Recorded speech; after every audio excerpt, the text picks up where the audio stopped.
Welcome to Run With It, Canada's running fitness and health program. Back on the show, we have Dr. Bob Wow for the Sports Doctor is in segment, so stay tuned for that. But first, let's go to our segment on culinary medicine. Check this out. I'm excited to have back on the show as my guest, Shirley Garrett. Shirley is a multi-talented individual who has been a personal trainer since 1994, and she's also an in-demand national board certified health and wellness coach, specializing in lifestyle medicine, culinary medicine, and she's a trained chef with a professional culinary arts diploma and also does coaching and behavioral change. She's back on the show for part 2 of the part 3 series. And last month, Shirley, we talked about lifestyle medicine and the benefits. This month, we're talking about culinary medicine. Welcome back, Shirley. Thank you. Yeah, so tell us, what is culinary medicine and why did you choose this specialty? Well, first I'll define culinary medicine by quoting a highly respected lifestyle medicine doctor in California who is also an organic farmer. And he defines culinary medicine as a new evidence-based field in medicine that blends the art of food and cooking with the science of medicine. And part B of your question about how I got involved or why I chose it, I got involved in culinary medicine after working for 25 plus years in the fitness and medical exercise field.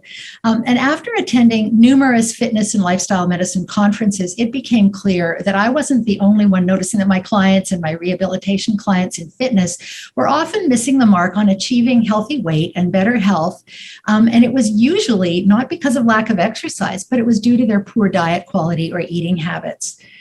So as I was already working as a certified health and wellness coach, in addition to the fitness, it was obvious to me that culinary coaching would work well for people who needed to improve their important behaviors related to food quality and quantity. So I decided to go to culinary school and equip myself with the information that was credible and the skills that I needed. But even so, coaching is not teaching. Coaching is helping the client set their goals and come to their own decisions about what they'll do. But culinary coaching is a little different because it also has an extra dimension, which requires knowledge and skills and education, a few cooking skills. So culinary coaching combines the best of healthy eating and cooking and also coaching. Wow. And I mean, so how important is culinary medicine and what are, some of the benefits? Well, I think it's fairly well known, and if it isn't, it is well documented if people read the research, that eating a healthy, balanced diet is one of the most important things you can do to protect your lifelong health. And the science, the research that you'll find on some of the links that I share, tells us that up to 80% of premature heart disease and stroke can be prevented through your life choices and habits. Of course, being physically active, most of us know that, but also by eating a healthy diet, mostly plant-based, and whenever possible, the food prepared at home. Wow. So plant-based and foods that you cook at home. And so next question, how important to have home-cooked meals then and eating together? Oh my goodness, this can go on. Eating home-cooked meals with your family and friends goes so far beyond the nutritional benefits of eating healthy ingredients. And some of those other benefits, I'd like to mention them here because the social benefits of not just eating together, but even cooking together can increase confidence and boost the enjoyment of your life. And there's another sort of psychological and social joy of feeding the people you love. It can enhance your own confidence and improve your motivation and your relationships. And one more thing that I'd like to say about that is that cooking and all that accompanies cooking, like shopping and prepping your ingredients and planning, knowing that you're nourishing yourself and your family and your friends, it can reduce symptoms of depression and increase your self-efficacy. Fascinating. And Shirley, what questions do you often get asked? Well, I get asked a lot of questions, and I'm just trying to think here of what might be the best thing. I do have a scenario, if you'll indulge me, if you don't mind. It sort of encompasses all the questions, such as how can I use food if I don't cook well? How can I use cooking and healthy eating to lose the weight that I want to lose? I don't even know where to start in the kitchen. I don't have confidence. My husband is a picky eater, so he likes it when we order out, but he's overweight now. So all the aspects, if you will indulge me, I have a little information about a specific scenario where I was engaged by a family to be their culinary and health and wellness coach. And I'd like to just sort of set that up by just saying that there is a lot of documentation that when children, this is before I start on the what we call a question, although it's more of a scenario that I'd like to tell as quickly as I can. First of all, children, if they grow up learning how to participate in cooking and making meals and becoming comfortable cooking and eating home-cooked food, they are likely to have longer lives, and those lives will include cooking and eating a home-cooked meal. So starting early is really important. So I have lots of examples, but that might be another story. But in keeping with the comments that I just made, I want to tell this real-life scenario from a few years ago where I was retained as the family's culinary coach, and it just hits all the marks of what you're asking about. So the lady of the house, the wife, the mother, she said to me two things. I don't mind trying to eat healthier meals at home, but two things stop me. I don't feel comfortable cooking. I've never learned how to do it well. And B, my husband and my two young children are picky eaters. So those were her two comments, not necessarily formed like a question, but what they needed to do was lose weight, eat better, get the kids to stop being so picky. The husband wanted to eat well. And so as a coach, first of all, you asked me, what are the questions? That's the question. Those are the questions and types of questions I get. I don't know if you want me to talk about how we solved it and had a great success story, or if that's a story for another time. Yes, well, actually, share what the outcome came about.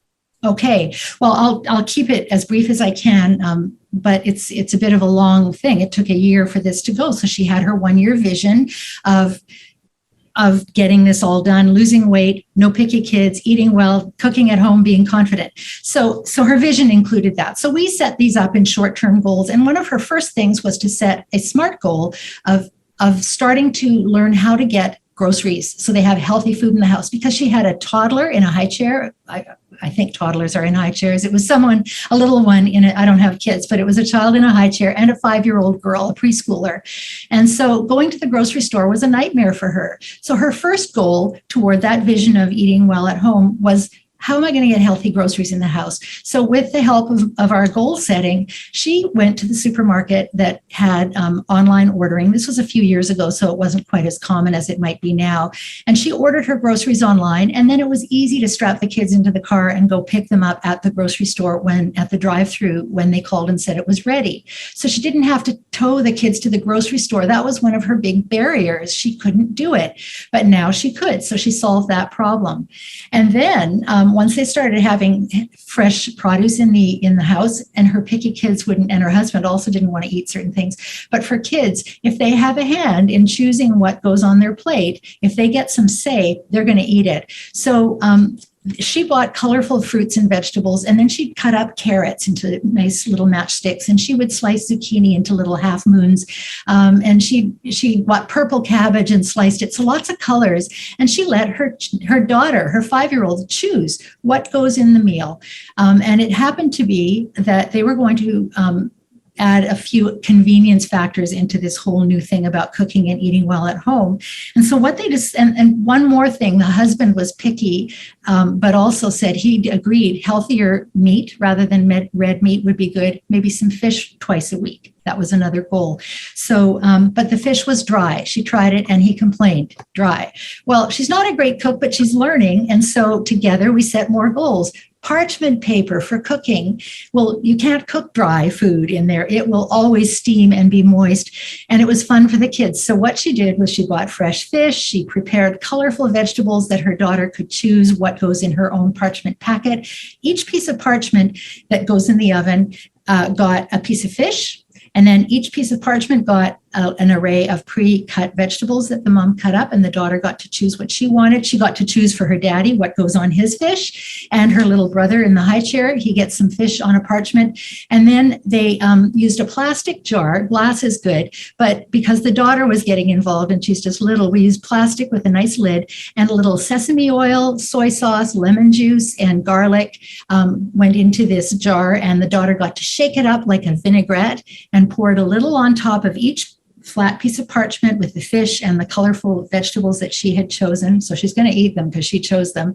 And then she got to wrap up everybody's individual parchment. She thought it was like a present for daddy. And with a Sharpie marker, she wrote a D on daddy's parchment packet. She wrote her mom, M, for mommy on her packet, and her own initial and her brother's initial. So the daughter got very involved and very invested in this meal. And so this tray of all these 4 parchment packets with beautiful fresh fish and vegetables and a little vinaigrette went into the oven. When it came out, it's full of steam. So you have to be careful with your fingers, kids especially, that you don't open it and get burned. But they carefully opened them, and daddy got his packet with the D on it, and so on. And I got a great big photo, a beautiful photo with great big smiles of the whole family just happily eating fish that wasn't dry, colorful vegetables. The daughter had had a chance to get comfortable in the kitchen as the mom tried something new. So to me, that hit all the notes about healthy eating, healthy cooking, and getting the kids involved, and stop having the husband be picky and the fish isn't dry. So that's my story, and it will stay with me forever. You're changing people's lives, lead a healthier lifestyle, and wonderful, Shirley. And, for more information, where can people go? I think the simplest way would be to go to my website. My email address is attached to the website. So the website, first of all, is proactivehealthcoach.com, all one word, no hyphens. And my email address, they can contact me through the website, or just email me, Shirley, SHIRLEY, at proactivehealthcoach.com. Thank you for joining me today, and stay tuned for next month, because we're going to be talking about coaching and behavioral change along with Dr. Owen Garrett. So stay tuned.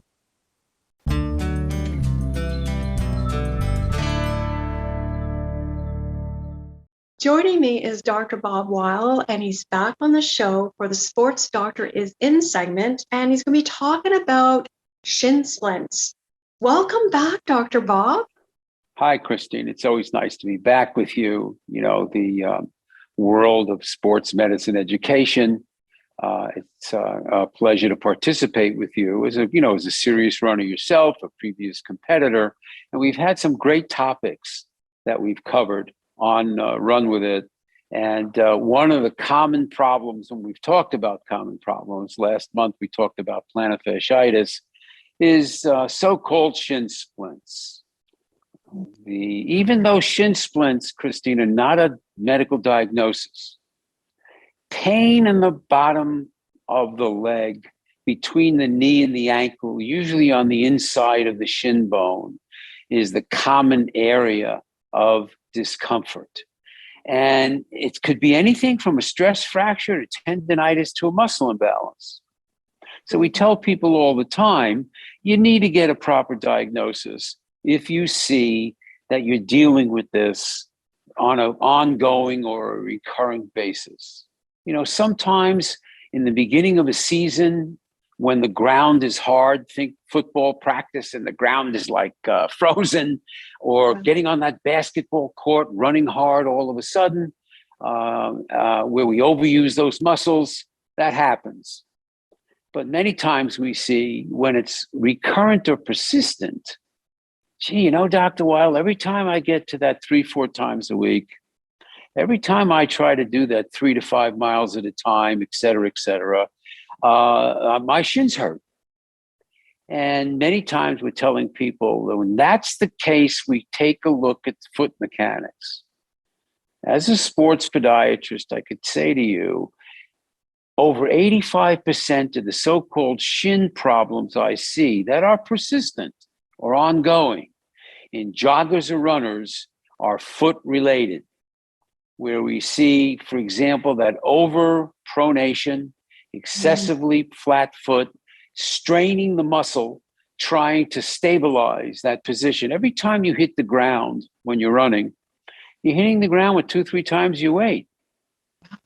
And we're getting this rapid rolling in of the foot, pronation of the foot, which is a normal motion. And the tendon and muscle called the posterior tibial tendon, which runs down the back of the calf as a muscle. And once it hits the ankle, it changes into a tendon and it inserts into the arch almost like a hammock in 4 or 5 locations. The job of that muscle tendon, slow that foot collapse down. Control the collapse of the foot so that you could spring off in the next direction. When that foot is collapsing excessively, we're constantly straining and overusing that muscle. And this is when we start to see the discomfort and or the tendinitis, and or if we don't pay attention, sometimes stress fracture, where the bone is saying enough already, where a runner tries to push through the discomfort. You guys are famous for that, which is don't slow me down. I want to be able to try to push through. And sometimes we'll see. So again, imagine the high arch foot, the other extreme, hitting the ground like a brick. And sometimes it's that shock that goes up the lower leg. Also, that can be oriented. So whether it's the flat-footed person, for example, on the left, or the high-arched person on the right, or the knock-kneed young lady in the middle, or the other guy with bow legs, all of these factors are related when we start seeing any of these running-related problems, and shin splints is a great example and a common one. Your type of shoe that you're in, there's been so much emphasis, Christine, over this past few years. Lighter is better, less support is better, where we had barefoot running and let's run with the least supportive shoe. And we started seeing a lot more overuse problems than we bargained for. So being in the right shoe makes a lot of sense. And this is why, of course, I'm prejudiced as a sports podiatrist. But if you're a serious runner, you want a podiatrist on your team. You want a physical therapist on your team, because getting stronger, talking to you about the kinds of exercises you should be doing. Another segment we did in the past, again, was the idea of personal training. And, what kind of strengthening should runners be doing to stay out of trouble? And shin splints is a great example where treatment becomes many times important.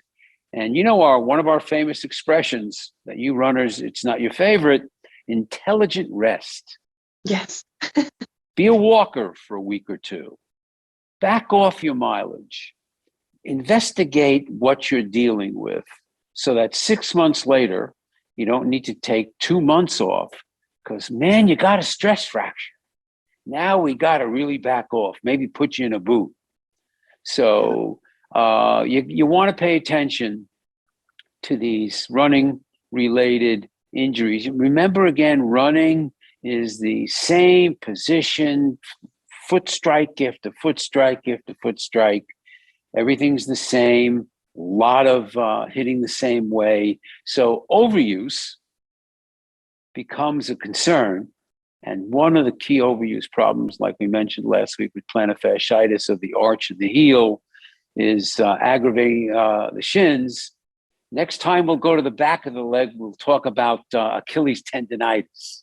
Yeah. Same stuff, where we would say to your runners and listeners, if your lower extremity problem is persistent, whether it's your back or your hips or your knees or your feet and ankles, then you want to be looking at the mechanics. How's your alignment? And again, this is like when we've talked about orthotics as being one of our best weapons to enhance your alignment, whether you're a superstar or a grandmother.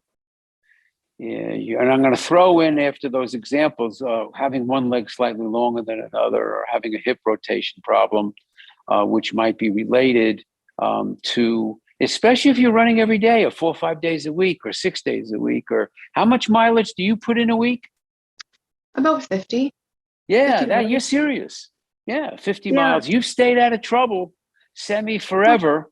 And I know you write down some of our recommendations. At least I Yes. hope you do.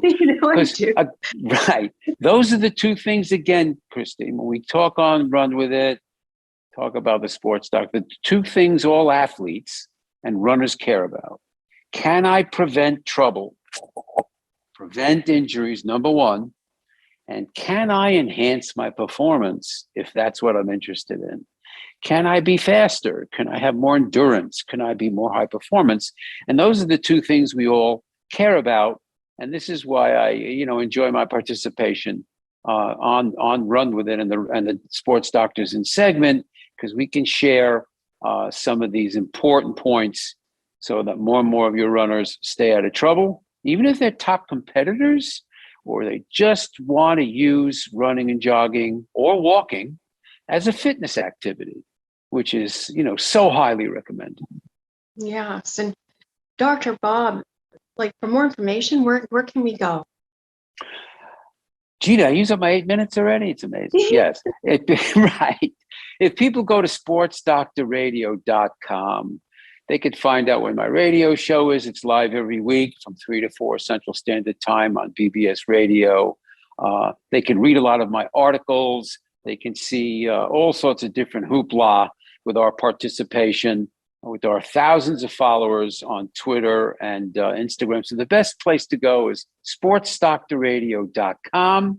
And then they can also, if they go to radio shows, they could hear that half a dozen times or more that you've been a guest on the Sports Doctor, because you and I, we like trading radio shows. So, they can go to that site, Christine. It's always a pleasure. Yes, thank you very much, Dr. Bob. Well, and we'll have you back. So. Hey, everybody. See you next time.